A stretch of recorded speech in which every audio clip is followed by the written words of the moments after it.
জামায়াতের নিবন্ধন ফিরে পেতে করা আপিলের রায় একজন, তবে নিবন্ধন মামলা শুনানিতে আলোচনায় দাঁড়িপাল্লা প্রতীক।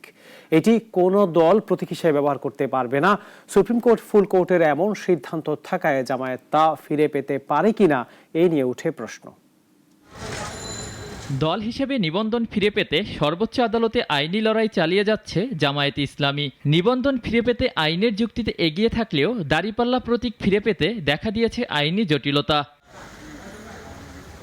দাঁড়িপাল্লা প্রতীক নিয়ে টানাপোড়েন শুরু হয় 2016 সালে। নিজস্ব প্রতীক হওয়ায় দাঁড়িপাল্লাকে কোনো রাজনৈতিক দল কিংবা সংগঠন প্রতীক হিসাবে ব্যবহার করতে পারবে না বলে সিদ্ধান্ত নেয় সুপ্রিম কোর্ট প্রশাসন। সে সময় ফুলকোর্টের এই সিদ্ধান্ত পাঠানো হয় নির্বাচন কমিশনে। এরপর প্রতীকের তালিকা থেকে দাঁড়িপাল্লা বাদ দেয় ইসি। কয়েক দফা শুনানি শেষে নিবন্ধন ফিরে পাওয়ার আশা ব্যক্ত করে জামায়াতের আইনজীবী বলেন, দলটির নিবন্ধন বাতিল করা হয়েছিল বিচার বিভাগকে রাজনীতিকরণ করতে। আগামী 1 জুন 2025-এ এই মামলার রায়ের জন্য দিন নির্ধারণ করা হয়েছে।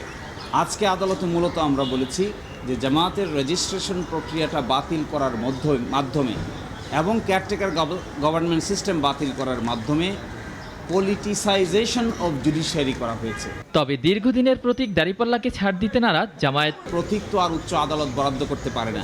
প্রতীক বরাদ্দ করার ক্ষমতা হলো ইলেকশন কমিশনের।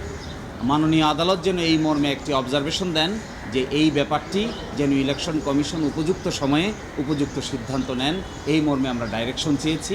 আমরা আশা করি পূর্ণাঙ্গ রায়ে এই মর্মে ডাইরেকশনও উচ্চ আদালত কর্তৃক দেওয়া হবে।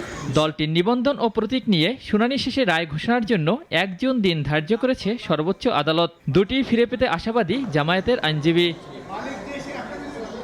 ওয়ালিউর রনি, নাগরিক, ঢাকা।